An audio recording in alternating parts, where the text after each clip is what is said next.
Run, run as fast as you can. There is no escape from the Magic Man. I like him. Welcome to Legends of Gotham, where we talk about Fox's hit series Gotham, set in the world of Batman. I'm Bill Meeks. And I'm Anne-Marie DeSimone. And we are back here on Tuesday night, 8:30 p.m. EST at live.universebox.com with our chatters. Right now, it's Jordan. Jordan, but hello, Jordan. Hello. Also known as TKD Kid. _kid on Twitter. Yeah, the _ kid. He's always there retweeting us during our Gotham Live tweets. We like also, we have some actors favoriting and liking our stuff too, like Jamie Chun. And Corey Michael Smith. And, I tweeted Gotham out TV writers, Jamie course. Chun is bringing sexy back. Yep. Oh, the Powell family has joined the chat rooms. But as always, if you didn't know, we're here to talk about Gotham. In case you didn't know. If you didn't know from the name of the show, Legends of Gotham, or the fact that we've mentioned Gotham 16 times since we started the episode, Legends of Gotham. But Gotham. Drinking game, Gotham. Gotham. Okay, but the way we normally start these out is with a rhyming, riddling episode summary. So, Anne-Marie, why don't you hit us up with that? Why is the hypnotist up on the stage? He's doing a trick to garner his wage.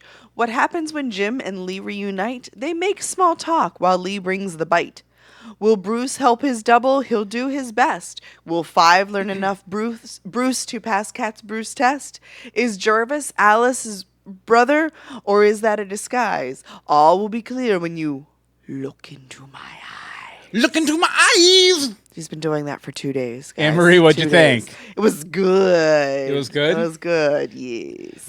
What did you think of the Mad Hatter's eyes? I love the Mad Hatter, and I'm glad that he's here for more than, 2 episodes. Yeah, considering it's Mad City, he's probably going to be around just a little bit. But as for me, I really liked it too. But you know what? Since we're already talking about him, we might as well go full throttle. All right. And talk about this homicidal haberdasher, the Mad Hatter, Jervis Tetch. The Mad Hatter, Jervis Tetch, the homicidal haberdasher. Just like to keep saying any other names that we could give him? Not right now. Oh, do you have one? No, I just wanted to continue to say haberdasher because I enjoy the word haberdasher. Haberdasher. Okay, we're doing that a lot tonight. Okay, so we finally get to meet Jervis Tetch, who has been rumored to appear since late in season 1. It took a while, and I rather like him. This weird drifter hypnotist with an agenda we can't begin to guess. It's a pretty good interpretation, I think. I've gone. In the past, I've gone over past versions of the Mad Hatter, different interpretations. You have Wikipedia. You can look it up. Y'all can do it yourself. Let's talk about this version on the show. Okay, so I'm guessing the watch is an early version of his hat technology, his mind control helmet hat things. Although I'm pretty sure I saw some metal stuff in the hat as well when he took it off. And I didn't notice. Yeah, it looked like there was this weird... I didn't know to notice, though. It looked like there was this weird metal framing in it, which could maybe indicate some sort of mind control stuff going on. I guess we'll see. I wonder if we'll see him use it this season. I wonder if they're going to just keep him with the watch and the hypnotism, or if they're going to go full Mad Hatter and have him, using his mind-controlling helmet and hats. And because that's kind of his deal in the comics, is that, he has this one hat, and then he puts hats on other people, or sometimes he has little stickers he sticks behind their ears or whatever. I would like to see stickers, and like Mr. Yuck stickers. He can, control them with his mind. What do you think, Anne-Marie? I have no idea. I enjoy the little watch, so Well, let's talk since you're not super familiar with the comic book version. Correct. What were your initial impressions about the Mad Hatter, homicidal haberdasher? That is exactly what a homicidal haberdasher should be. No, I just think he was the perfect mix of the Mad Hatter y'all know and the Mad Hatter I know from Alice in Wonderland. And Once Upon a Time. And he offered Jim a cup of tea. That's all. That made me happy. No, I just thought it was he's perfectly creepy, yet perfectly sane to those who don't know any better. So I think it was perfect. Perfecto. I said perfect too many times. But it was good. I liked it. It was fun. Jordan over Perfectly in the chat creepy. Jordan over in the chat room asked, wonder how Hugo got a hold of Alice and why she hates Jervis so much. Oh, we have plenty of Alice coming up. Coming up. Wait until we go through the looking glass in just a couple minutes. Okay, but I think it's interesting that his hypnosis makes people only do things people secretly want to do, is what they say in the episode. I'm thinking it's a bluff. Yeah. I'm thinking it's a total bluff. Why are you thinking it's a bluff? Because why would that guy want to knock his wife out and kill himself? Mm-hmm. I'm sorry. No. And he doesn't want to give his house to this random hypnotist. No, he has to tell Babs that, especially because she gets the twinkly Babs look in her eye. He's like, yeah, no, you're not getting involved there. Well, I have my own theory on this. Okay. Well, as you mentioned, the guy with the house and the wife and everything. Yeah. His wife seemed a little cool when Jervis dropped the mistress quip during the hypnotism show, during the show. But they seem like a standard married couple otherwise. Why would the guy want to kill his wife? Mm-hmm. On the other hand, we all know that Jim is a destructive, lonely alcoholic this season who just met his ex's dazzling new boyfriend and then got rejected by his one-night stand. Yeah, he did. So, yeah, he's probably suicidal or could be suicidal. I think he's definitely... They've definitely set him up as the type of person who would want to jump off a building. Oh, for jumping off the building. I was like, what are you talking about? You were just talking about the dude for a minute. Although I missed it's weird that Jervis seems to know an awful lot about Jim and his state of mind, the fact that he's lonely, all this kind of stuff. Is he just really good at reading people, or did somebody fill him in with some personal information? I'm going with option B. Who do you think it might be? I don't know. Who do you think it might be? Option B. Option B. You know what? I think it was option B. Who do you think it was? Option Babs. Babsy. Because she seemed pretty interested in Jervis's abilities. And true. You could definitely, I definitely got a read off her that she was thinking, oh, I could use this to have Jim come after. And that's where the line came in that only things that people would want to do. Because she's like, Jim loves me. He's too sane to realize it. So let me have this guy hypnotize him, and then things will be peachy keen. Peachy Keen. Peachy King. Plan B, Peachy King. Keen. But you know what I'm thinking is that maybe it's not that he makes people do what they secretly want to do, but that he is able to make them do things they'd be capable of anyway, given the right circumstances. So maybe that guy would have been capable of murder. The guy with the house would have been capable of murder given the right circumstances. And I mean, that chicken lady was really good at the chicken. Yeah, very good. Although I did appreciate that they opened up with a bunch of people on stage clucking. They were all different animals. They were. They were all different animals, but there was one clucker. Hey, anything over in the chat room, Anne-Marie?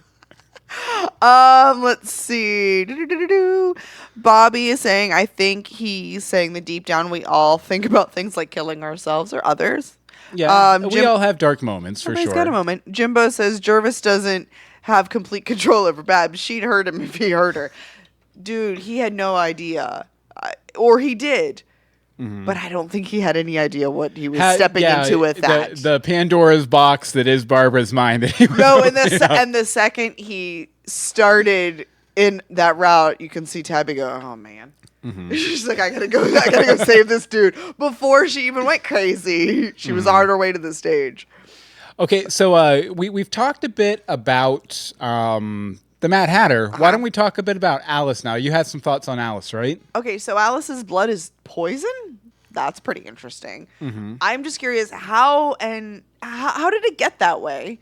I feel like this might be a Jervis experiment gone wrong with the way she hates him, because I'm not blaming Strange on this one. It's very strange and Strange-esque, but I don't think it's him. I think she had that problem first. But why doesn't she know what happens to someone or something when they are exposed? That confused me, because she said she didn't know what would happen or how he would react. The scummy landlord, she didn't know what would happen to him when he touched the blood. Yeah. I thought it was a kiss of death, but here it was just the blood of death. So I thought that was weird that she didn't know what would do. And how did she get him into the closet then? Are you sure that she didn't know? Because I mean, she did say you brought it on yourself when he started. I think because she knew something would happen. I have a feeling that something in the poison or whatever, it acts different with different people, maybe. Or, sort of like, we're hypnotizing people. Maybe it's sort of a hypnotic type of a poison.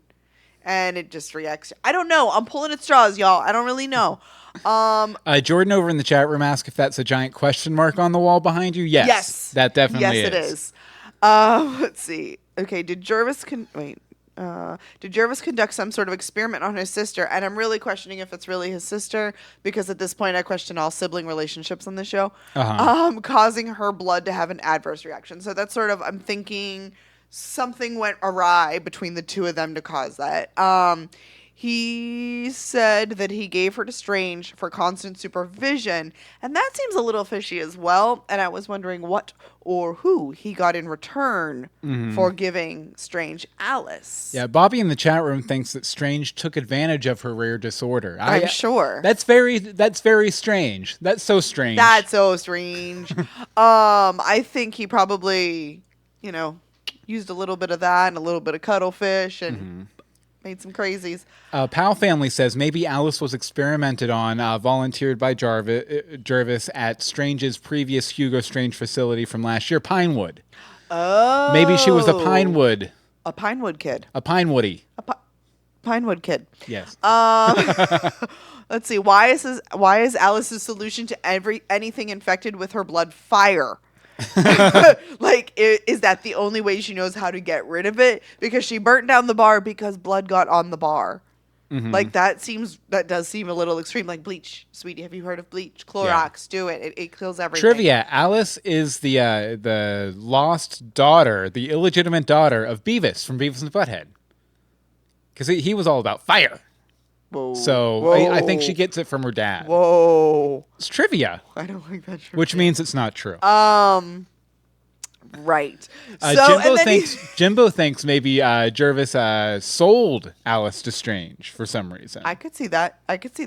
And then, I mean, because of course he came back after the breakout and after Strange was gone and all of that. I'm curious what he wanted to do with her, though. This whole thing has me going, what's going on?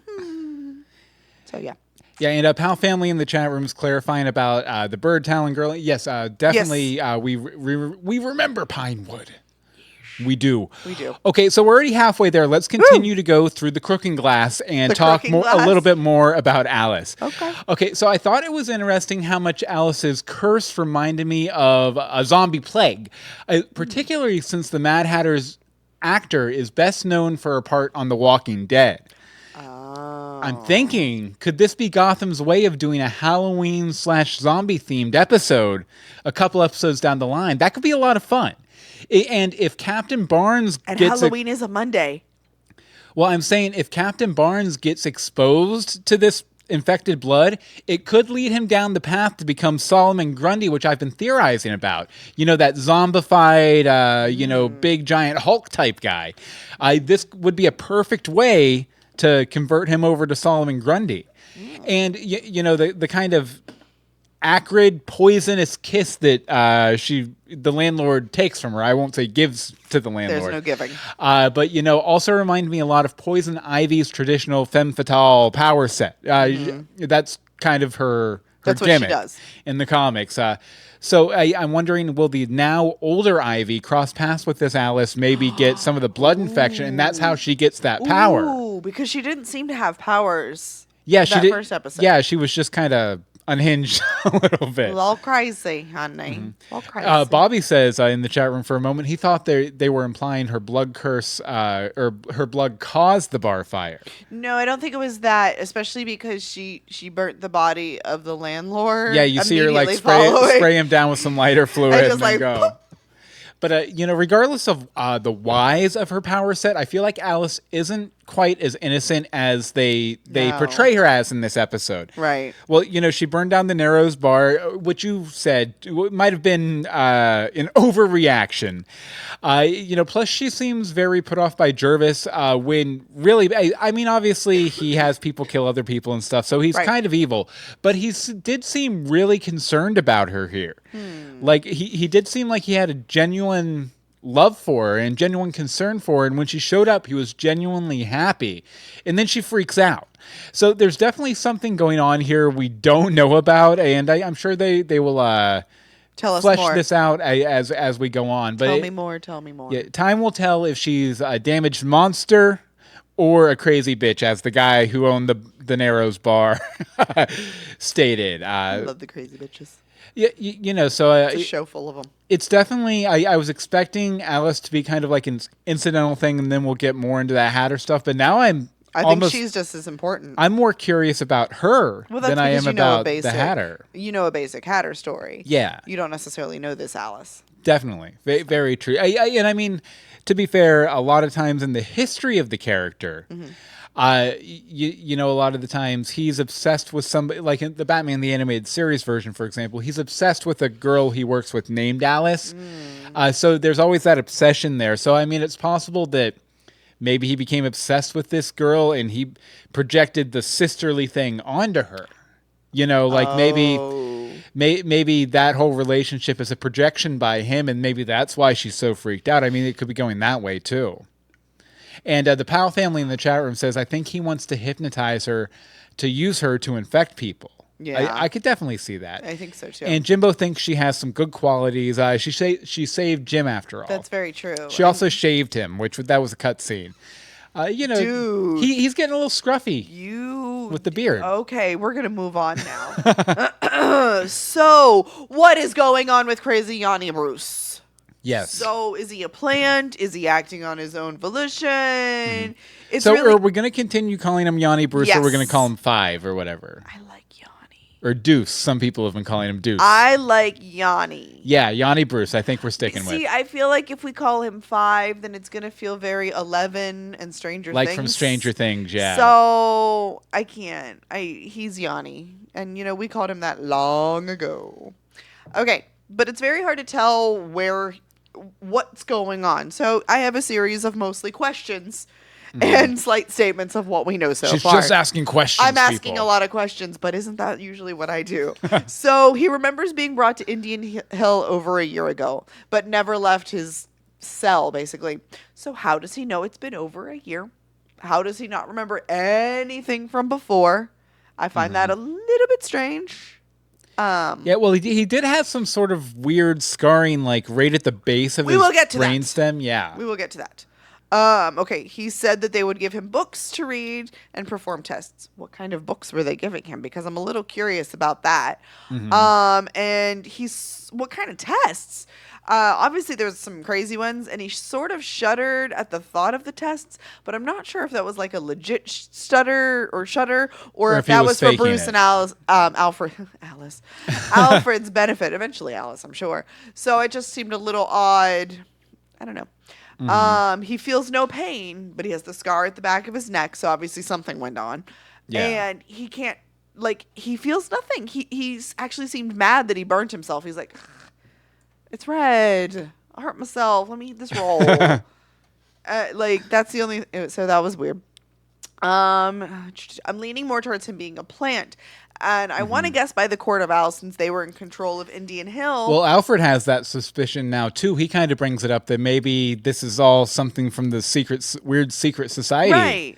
Right. But I don't know. I'm not completely convinced who is the target.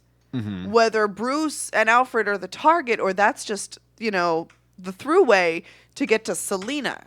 Because he's very, very, very focused on Selena. Well, I feel like that came from the fact that she showed him kindness, and maybe, much like Eleven in Stranger Things, maybe he hasn't been shown kindness before. So the first person that shows him that, he kind of hyper attaches to, and then when he sees her come in and talk to Bruce, he realizes, oh wait, I can exploit my resemblance to Bruce Wayne to get with this girl who I've formed this attachment to. You know, it's kind of like cartoons back in the old days. You know, they'd have like a baby chick hatched from an egg, and the first person he like sees a dog is or something. Mother, hello, mother. You know, that sort of stuff. So maybe that sort of thing is going on. Okay. Bobby in the chat room thinks that he was made to be a plant, but now he's acting on his own. Yeah, that's possible. He's definitely has some independent sort of agency going on that kind of develops about midway through the episode. Right.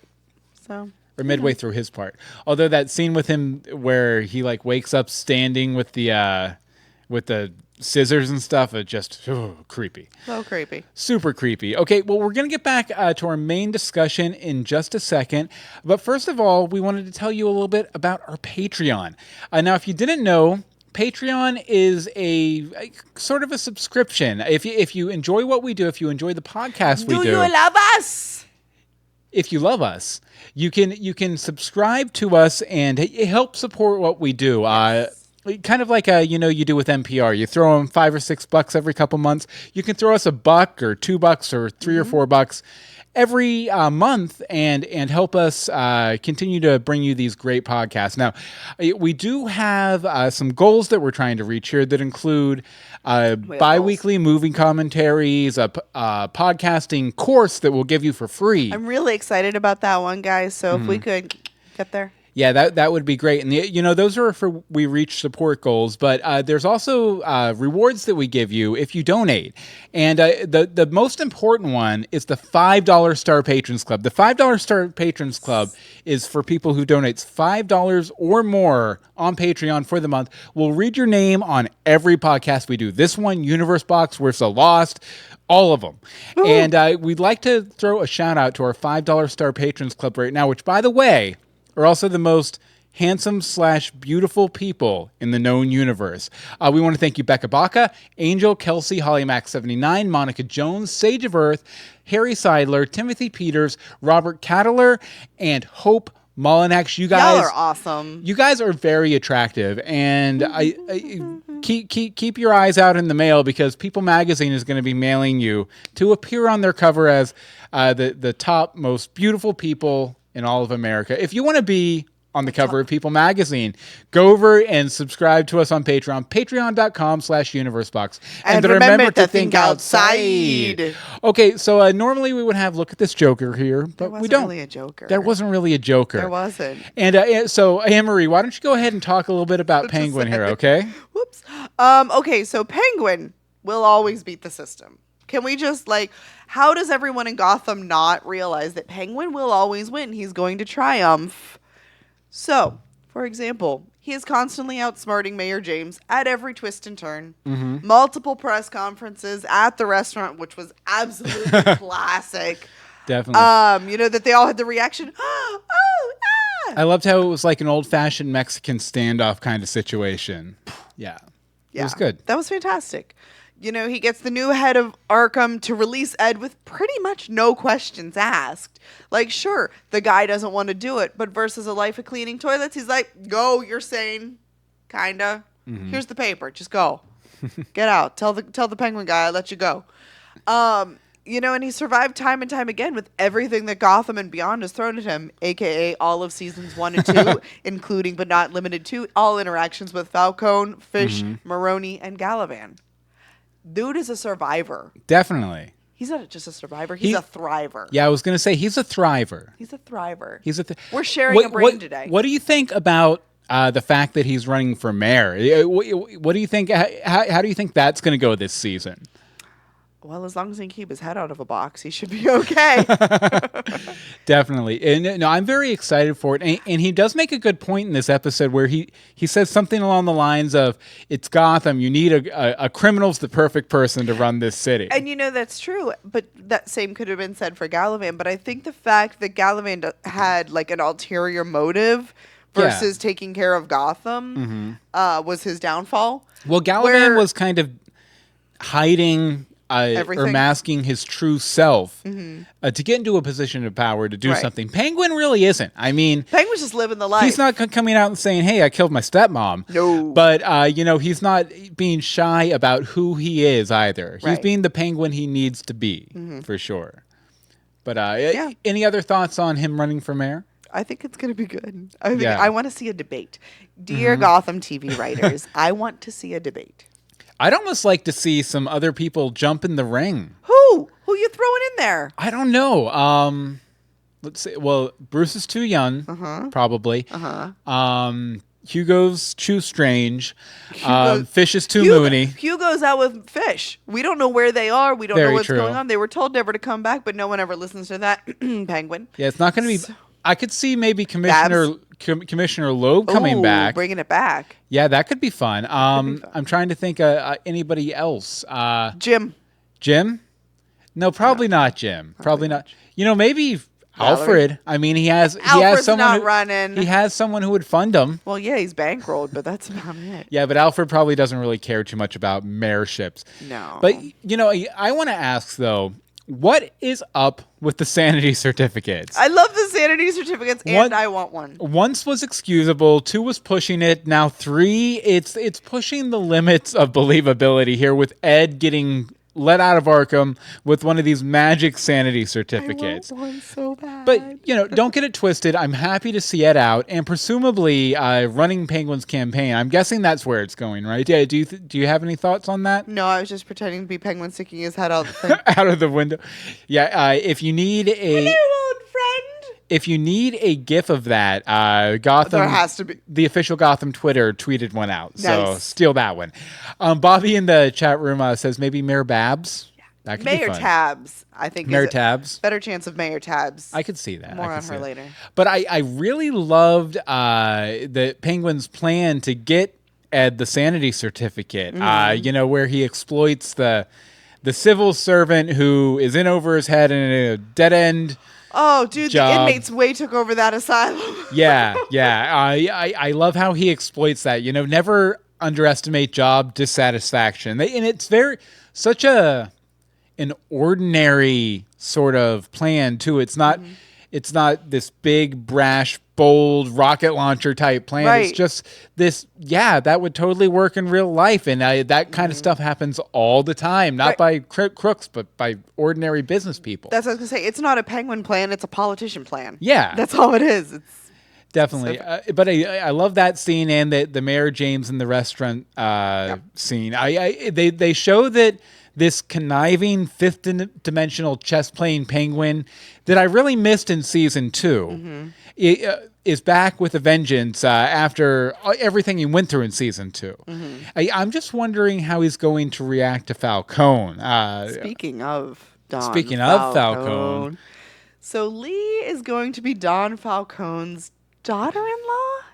That is completely and 100% suspicious, since Don Falcone is the one who helped Jim escape so he could find her. He knew where she was. Yeah. Like, that was part of the deal, is he knew where she was. Well, I think he feels uncomfortable about the whole situation, too. Yeah. Because he basically says, oh, yeah, you're the type of woman who causes disasters to happen. Yeah, basically. Like, lines. y'all, you're dangerous. So he obviously knew where she was. And here's what I think happened. I think he sent his son there to seduce her.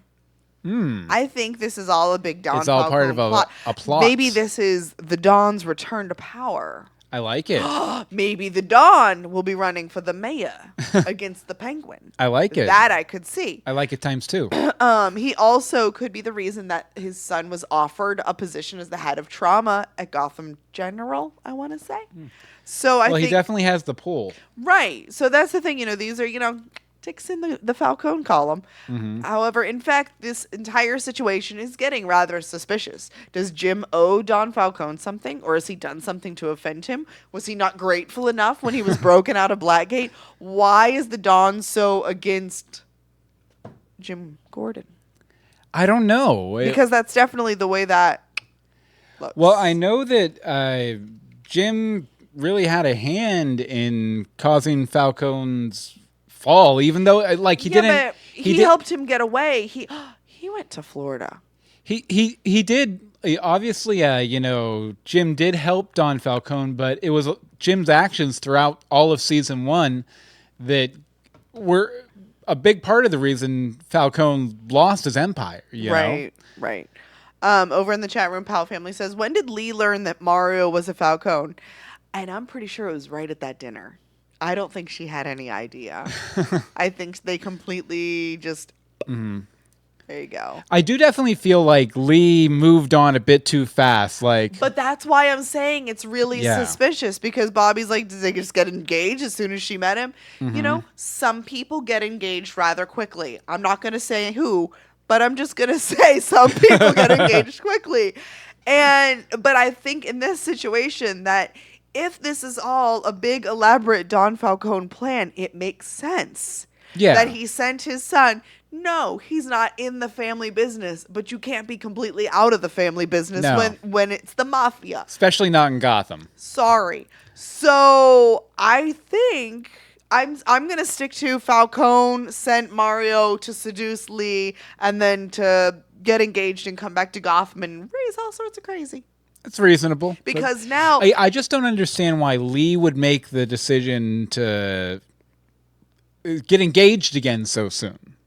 Because he seduced her. Like, dude, you men have your ways. Do we? You do. So, there you go, audio listeners. But yeah, I'm sticking to it. This is all Falcone. And Bobby says in terms of Lee knowing about Falcone Sr., no, I think Lee knew before the dinner. If Lee had just found out, she would have stormed out. Possibly. I don't know, because then she'd have started a scene with Falcone and been on his bad side. So, I mean, it could go either way, but... But I think Penfold agrees with me that the whole thing happened way too fast. But I see your point, too. I think there's one thing we can all agree on, though, and that it is awesome that Don Falcone is back in the mix. That's really all that matters, right? He was very much missed in season 2, besides that one-off episode he was in and everything. I think they were testing the waters to see if they could bring him back. And Pal Family asked, was Mario's Lee's baby doctor downstate? I'm actually going to guess no, because he's a trauma doctor in the ER, and that's a very different specialty. Now, if someone had busted Lee upside the back of the head with a baseball bat, then... it would have made so much sense. Mario would have been right there. Yep. Mario and Luigi, probably. Mario and Luigi. Mario and Luigi. Oh, my God. Mario and Luigi. Oh, that's why they named him Mario, I bet. Possibly. But, it'll be interesting to see where they take it, for sure. Okay, so I didn't have, any more fully formed points, so I decided to end my time here with some kibbles and bits. So first of all, I love that Alfred called Yanni Bruce Sunshine in the boxing scene, just like he calls normal Bruce Sunshine. I love the moment between Kat and Bruce, where you can tell Bruce sees the good in Kat when she's describing why she feels so responsible for Ivy. I felt so bad because all he wanted to do was go with her and look for Ivy and do all that, and he's like, I got this guy, but I can't tell you about him. Yeah, I'm kind of stuck right now. But it's a bad time. I see you're trying to be a good person, but I can't help you. I want to put the moves on you, but I have no skills. But he did have the turtleneck. Oh, he did grab her hand too. I know that was they held hands. They did, and she didn't cringe, and she was wearing sparkles for some reason. It was very weird. Anyway. And I also posed this question during our live tweeting on Twitter last night too. So if Gordon got hit by a bat, then used the same bat to defeat superstitious and cowardly criminals, does that make him some sort of Batman? Boop, boop, dun dun dun. Okay, and that's all the kibbles and bits I have. That's all the kibbles and bits. All right, and I actually have one more point. This is crazy. So, Babs and Tab's relationship does not seem to be as lovely as it once was, and I'm curious what's going on there. Miss Tabby seems to be getting bored of the little things that excite Babs because Babs is like a cat. She's so easily entertained by things that just go. Like, she's always like messing around and playing with things. I really hope that this isn't going to be another one of those times where Gotham takes an amazing woman and makes her boring like Lee or writes her off the show like Montoya. Now, who do you think? Tabby. Because Tabby barely said 2 sentences in the first 3 episodes. Well, they've kind of kept her around as a series regular far longer than I thought they ever would. Far longer. Yeah. Far longer. So I think just on the notion of that and the fact that they kind of set up that there were some hurt feelings between her and Butch, I feel like she's probably safe for a while. There's a thing coming. Something the other shoe's gonna drop. But I'm just so curious as to. I just don't want them to. I don't want her to fall to the wayside like they tend to do. Because they even did it with Babs, and then all of a sudden she became Stabby Babs, and it was a whole different world. Over in the chat room, they're talking a bit more about Lee, and Bobby says everything about Lee, what is Lee doing is totally against her character. I think he's saying what Lee's doing is totally against her character. And then Penfold says what character? Lee's sole purpose has been to be Jim's girlfriend. Now apparently her job is to be not Jim's girlfriend. Ooh, and Jimbo points out that Tabby has to stay long enough to teach Selena the whip. Sorry, I have a piece of ice, but no. I think that I think Lee's character, the hints of the Leslie Tompkins we know from the comic books are all there, kind of her compassion and all this stuff. I also think that we're seeing her before she's really developed those as hardened traits. Okay. And I also think to some degree she can come off sometimes as just Jim's girlfriend. But I think Barbara was the same way, and that completely turned around. That's true. That's true. That's what I've got for you. Okay, so now it's time for the arbitrary scale. We're going to decide how we feel about this episode using an arbitrary scale I make up on the spot. It's a fabulous one. This week's is 5. 5. 5. 5. What? Just 5. Just 5? Just 5. Out of 5, Anne-Marie, how many how many numbers do you give this episode? 4.75. 4.75 out of 5.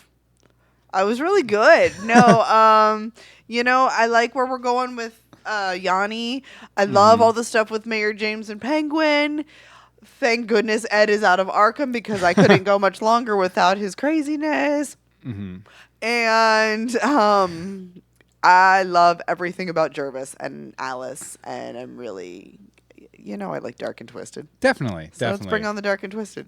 I like Bobby 3. 3 question mark? I'm going to give it 4. 4? I think. Yeah. Okay. Just because it was great. I love the Mad Hatter. I thought that was really good. There were again, and this has been happening a bit this season. I feel like it is jumping around so much to all these different characters to where it might serve the individual episodes better if they kind of focused on 2 or 3 plot lines at a time in one episode. Yeah. But at the same time, I kind of like where it's going. But you have to have that touch in with everybody. We didn't have anything with Ivy this week directly. So, and I think last week we had no Selena. So there's somebody always gets left out of the mix. Okay, to wrap it up here from the chat room, the Powell family gives it 4.25. Good. The Jordan gives it 4, and Jimbo gives it 4.2. Nice. With a 0.1 to grow on. Okay, so that about does it for our discussion of, what is it? The eyes have it, the hills have eyes. Look into my eyes. That's the name of the episode, and now... it's time for the news. News. First up, the ratings. Gotham got a 1.0 out of 3, or 3.9 million. 3.19 million. 3.19 million. Yes. Share. So I believe that was low. There wasn't much, I literally just had the chart with the numbers because there was other stuff going on last night. So... yeah, that is low, though. It went down. Yeah, pretty low. And I think that is something that will change with your DVR views and your online views. Yeah, the adjustment always helps it for sure. And, yeah. Yeah, I ain't scared. I ain't scared. Yeah, no. I think the show's doing fine, if nothing else. Makes us happy. By my enjoyment, for sure. Okay, so we're going to take a look at next week's trailer for, what's the name of... New Day Rising. New Day Rising. Give me 1 second. Sorry, you're looking at my doc right now. There we go. New Day Rising. Let's take a look at this. And we have some really nice shots of the Mad Hatter. Jim holding a gun. Oh, the guns. That's right. This preview had like a bazillion guns. Yeah, there's a lot of guns. There's a gun to Jim's head. There's Alice. And there's darkness. I'm just going to say, this trailer very heavily implies that Harvey Bullock is going to buy it. Bite it? Bite it. or by the farm. And this is it looks like Jim might be the trigger man, which I've been theorizing. I've been theorizing it's going to be Ed, but it looks like it might be Jim. Interesting. What do you think about that? I think that continues to make me sad panda, as it has since the first time you brought it up. Nice. But it does look more and more possible. So there's that. Okay, and Anne-Marie, why don't you tell them about Justin Bieber and Sean Pertwee? The Biebs! Okay, so Mr. Justin Bieber wants a British butler just like Alfred to help keep him out of trouble and to teach him to stop being a jerkface. Yeah, and apparently Sean Pertwee is like all down with that. Because he was like, how much are you paying? And you know what's really funny? He could probably outdo his Gotham salary. Probably. Oh, I'm sure he could. But would he really want that life? Yeah, but we are going to be talking about this story a bit more on tonight's episode of our other podcast, Universe Box, which you can catch at live.universebox.com at 10 p.m. EST on Tuesday and Thursday nights, or you can subscribe to the podcast through iTunes. Just search for Universe Box. Look for the yellow album art. Yellow and blue. If you like entertainment news, pretty much, check out that show. You'll probably like that too. Okay, and the last story is Invalid Link. Let's see here. Womp womp. Yeah, unfortunately, David has a new movie. Oh. So search for David on IMDb. We had it on Facebook, and I clicked through to get to the actual. Yeah, I apparently copied and pasted wrong. Okay, it's okay. It happens. Sorry. Okay, so we're gonna wrap up with listening to what you guys have to say about this episode. As always, when you get done watching the episode next week, go shoot Harvey Bullock. Don't be racked with guilt. Hide with your computer. Then email us legendsofgotham@gmail.com. Tweet us at Legends of Gotham. Facebook is facebook.com/groups/Legends of Gotham. And the voicemail number is 424-274-2352. Again, that's 424-274-2352. And as usual, we're going to start off with Bobby. Take it away, Bobby. Hey guys, it's Bobby. All right, so I'm going to try to make this as quick and short and sweet as I can. So I love the introduction of Tetch, I believe his name was, the Hatter, whatever you want to call him. What's up with the guy's pupils? Or did he even have pupils? Because it looked like just total black in his eyes. I don't know if that's the actor or if they used some sort of contacts or whatnot. Yeah, I saw that. Great effect, really creepy. And as far as the guy he hypnotized, do you think the actor was some sort of acrobat, or do you think they used a trick chair? Because either way, there was skill involved. I think it was probably wires, honestly. Although I have seen a chair act like that at Epcot at Disney World. Oh, yeah. So I mean, that is possible. We finally get a name for Yanni Bruce. What is it? 514A, I believe. Something like that. Call him 5 for short. I'm just going to continue to call him Yanni Bruce. And apparently Yanni Bruce is a Jason Bourne level badass. Love the scene. # Team Yanni Bruce. Between him and Bruce and Alfred. I also love the scene between Jim and Val. Apparently Jim is not used to one night stands because that was totally awkward and he totally got played. I don't know how I feel about Lee coming back to town because even the episode says that just a few months ago, that not only was she engaged to another man, Gordon, she was pregnant with his child. Obviously stuff happened, blah, blah, blah. Sorry, I probably shouldn't have just blah, blah, blah that because... Anyway. Well, you'd think it would take longer to get over that sort of thing. But then... she just goes off, meets this guy who I can't even believe, like Lee. How is Lee just totally a different person? That she would be with a Falcone regardless of the situation of how distant he is from the Falcone family. That she would come back to Gotham just everything about the scenario just totally throws me off. And bad juju on Lee. Bad juju on Lee. Then of course we get the payoff of the cold open where the Hatter just straight up tells the guy to kill himself and then his wife, or I guess it would have to be the other way around, kill his wife and then himself. This show is just totally twisted. I love the Cobblepot arc. Seeing the Penguin walk through his election headquarters just totally brings back thoughts of DeVito in Batman Returns. Love the nod. Can't wait to see how this plays out. I love Aubrey James, or I love Richard Kind as Aubrey James because Richard Kind is so usually forced to play like a Nebuchadnezzar type dude. And this is just totally playing against type for him, and I feel like he's just relishing every moment of it. Yeah, and he's been a bit comedic in his appearances before, but this time it was very... Not.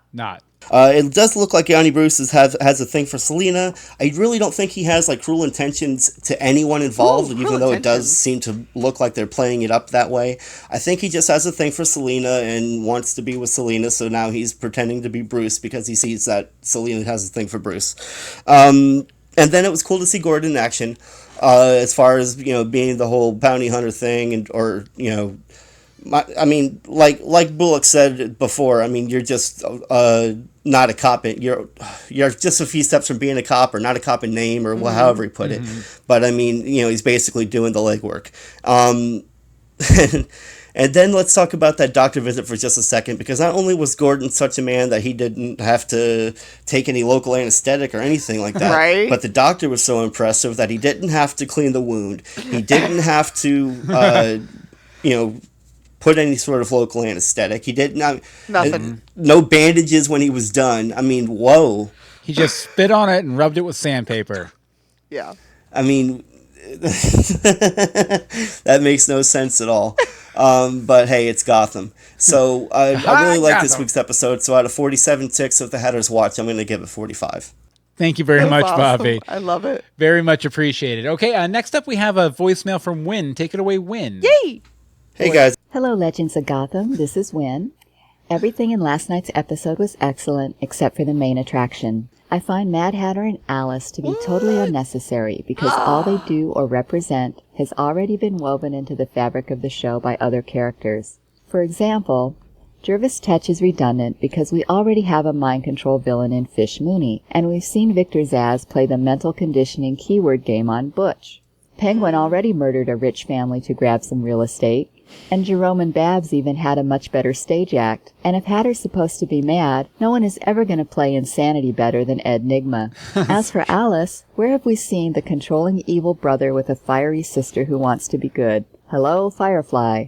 Very good point. That's true. Hatter's quest to control her special powers also reminds me of Gallivan's obsessive reign over his niece, Silver. You can remove both Hatter and Alice from the script and nothing is affected, except Jim Gordon's take-home pay and the reason for his head wound. And Poison Ivy should have caused that by clocking him with a flower pot when he came looking for her. Ultimately, Hatter didn't reveal anything to the audience that they didn't already know. That Stabby Babs reacts poorly to rejection and that Jim is self-destructive are hardly secrets. When Tabby has her eye-roll moment and remarks to Babs, "A magician? Really?" and Babs replies that she should be happy because he fills the seats, it struck me as meta-commentary on Gotham's ratings. Did they bring in this character mainly to draw in more viewers? Even a once-upon-a-time Wonderland character wore his clothes better. I'm calling this character Jervis Jafar from this point forward. Other than that, I loved every single thing in this episode, and I'm eager to hear what you all thought of it. Thank you very much, Wynn. That was really good and things I had not thought of. And I mean, I love hearing from Wynn because she always has these very well-reasoned opinions. Exactly. You got to respect them, for sure. Totes. Okay, we have a couple letters here. One YouTube comment. We have a video out there at youtube.universebox.com called Penguin's Clothes. Was this my theory? I think it was a combo thing. But basically the theory was that Penguin... Every time he killed people, he put on their clothes. Yeah, so eventually he was going to be this big rotund penguin like you know from the comics because he was wearing so many layers of clothes. Yeah, this was like really early season 1 when we were like, all the stuff. Yeah, and Project Redfoot commented, "I friggin' love this theory. I'm going to watch it with that in mind from now on." Which, and it kind of works because he's probably wearing his dead father's suits. Mm-hmm. So, he didn't kill him, but... dead guy's clothes. Yeah, and Mike Moore asked, "Hey guys, any idea who the Catwoman lookalike is that's part of Fish's Monsters?" Hold on. Okay, at first I thought it might be Firefly, but after seeing her in the second episode, I don't think it is. Love the podcast. Looking forward to listening to this season. And regardless of who she was, I'm pretty sure she's who they threw on that pyre. Yeah, I'm pretty sure she's dead now. Yeah. So, yeah, she's probably dead. Okay, and to wrap it up here, we have one last voicemail from Holy Bat Pastor. Take it away, Holy Bat Pastor. What?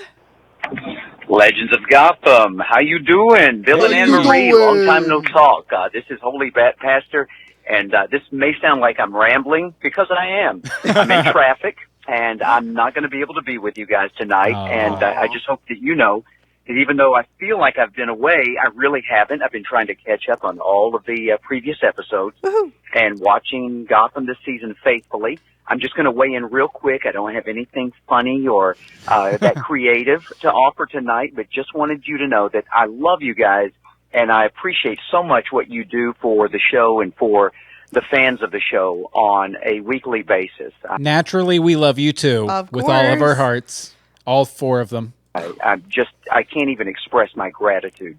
So, regarding last night's episode, all I can really say right now is that, wow, what a job with the Mad Hatter. What a way to reinvent the character without straying, I felt like, too far from the spirit of what we've known of this character before. I'm really curious to see where they're taking this. I was intrigued from the moment that he appeared on the screen. I really appreciate the actor that they've chosen, and I did see some of his work in The Walking Dead, and I hope fans of that show will be quick to check out Gotham and develop an appreciation for it. So really excited to see what's going on there. There's so much to talk about that I really can't do it justice. So I'm just going to mention this one small detail. Sometimes you wonder if this is just coincidence or if these types of things are purposeful for future plot points. But do you recall early in season 2, one of the, I think now, iconic scenes where Jerome is clinging to the side of an oil or a gasoline tanker, and he's banging on it, and it had a very Heath Ledger, The Dark Knight type feel to it. And they have just hosed down the busload of cheerleaders with gas. I always loved that vehicle because I thought it was emblematic of what makes Gotham work and how you can never tell what time period this is set in. Everything's so distinctive, and in spite of the dark, gritty, and kind of charcoal gray character to the show, this was very bright and colorful, and it stood out. It really popped on the screen. Well, I don't know how I missed it, and maybe you all have talked about it before, but do you recall earlier in this season, it was the first episode when a very reptilian-type monster was being approached by bounty hunter Jim Gordon and is all of a sudden run over by a truck? If you'll freeze it, it is that same truck. And I couldn't help but wonder, is that some type of teaser letting us know that Jerome is alive and well and he's ready to make his debut once again? I don't know. Just food for thought. Also, I wish I could tell you which episode it was, but I... He cut off, but you know what? It's okay because he called back, so... Hi, my name is Holy Bat Pastor, and I have a big mouth. And apparently I'm pretty long-winded, too, so I'll kind of close this thought out. The Hest oil truck that I was referring to is spotted in another episode. And apparently I thought I was so brilliant I would be able to recall the episode without writing it down, and that is not the case. Apparently I'm overworked. And so with that in mind, I'm going to go ahead and get off the phone so that I don't ramble anymore. But I appreciate you guys and listening, and good luck. Great job with everything that you're doing. Thank you very much, Holy Bat Pastor. Always great to hear from you. Call in when you can, please. Yes, please. So I think that about does it for the voicemail. Next week, when you get done watching the episode, like I said, kill Harvey Bullock. Do not kill Harvey Bullock. You know what? Kill Yanni Bruce, too. I can't kill Yanni Bruce. Burn their bodies. His music. Then write us, legendsofgotham@gmail.com. Tweet us at Legends of Gotham. Facebook is facebook.com/groups/Legends of Gotham. And the voicemail number is 424-274-2352. Again, that's 424-274-2352. I will say, I just want to remind you, we record these Tuesdays, 8:30 p.m. Eastern Time. At live.universebox.com. As long as Hurricane Matthew doesn't tear us away. Yes, definitely. And also, if you're live in the chat room, or if you're not, at 10 p.m. on Tuesdays and Thursdays Eastern Time, we record Universe Box, our brand new show. It's a news show. We'd really love it if you stuck around for it. If you're in the chat room live, though, just probably about 5 or 10 minutes after we go off the air, just refresh the live page, and the new video will be up there. Totes. And Penfold in the chat room says, never kill Harvey. No, he says, never kill Harvey. Oh, okay. You have to read the the caps. But we do want to thank all the people in our chat room, us and then Bobby and Jimbo and Jordan and Penfold, Pal family. Win was there briefly. And you guys are the greatest. The rest. Okay, so Anne-Marie, where can people find you online? You can find me on Twitter at DeSimone or check out my blog, crunchycrafty.com. And I recently appeared on an episode of the Legends of Tomorrow podcast from DCTV Podcast for an all-women power episode. Okay. And and I checked it out. It was pretty decent. Pretty decent. As for me, you can follow me on Twitter at Bill Meeks. You can follow all of the podcasts we do at universebox.com. And you know what? I haven't plugged this in a while. You can pick up my superhero adventure series, Dog Boy Adventures, at dogboyadventures.com. Now, we're going to be back next week, Tuesday, 8:30 p.m. EST at live.universebox.com to talk more wonderful Fox programming on Legends of Gotham. So join us next time, I guess, for more Legends of Gotham. That was a little awkward. That was. It's okay, Good though. job on that.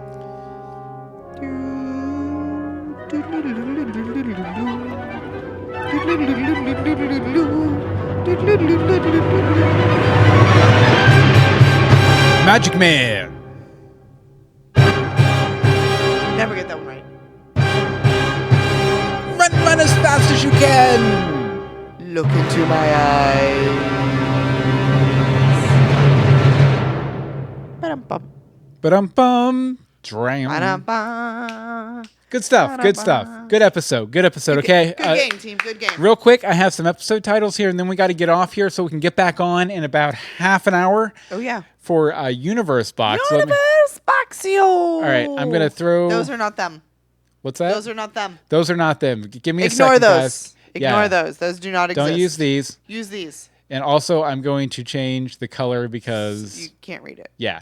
Okay, so let's see. Flare for the... Here, I'll turn us off in the background, too. Burp, burp. Burp. Okay, that didn't work. No.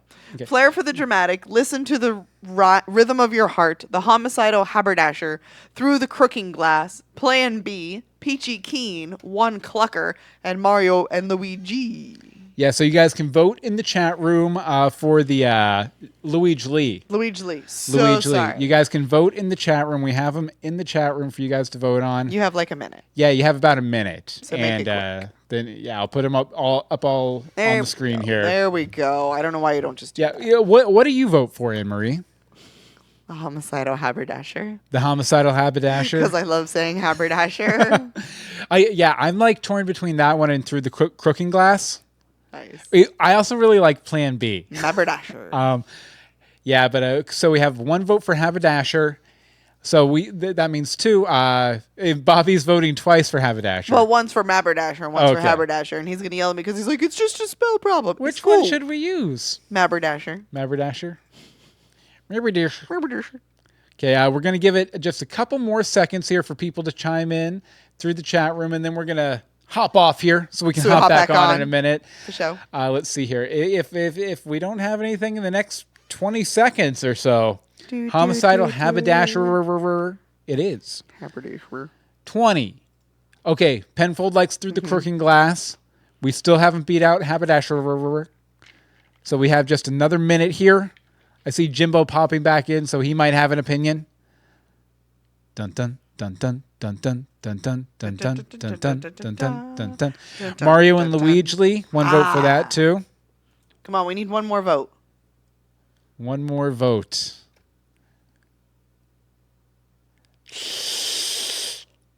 Okay. I think it's homicide. Oh, and Jimbo votes homicidal haberdasher. That definitely takes it over the top. So that's what we're gonna go with, guys.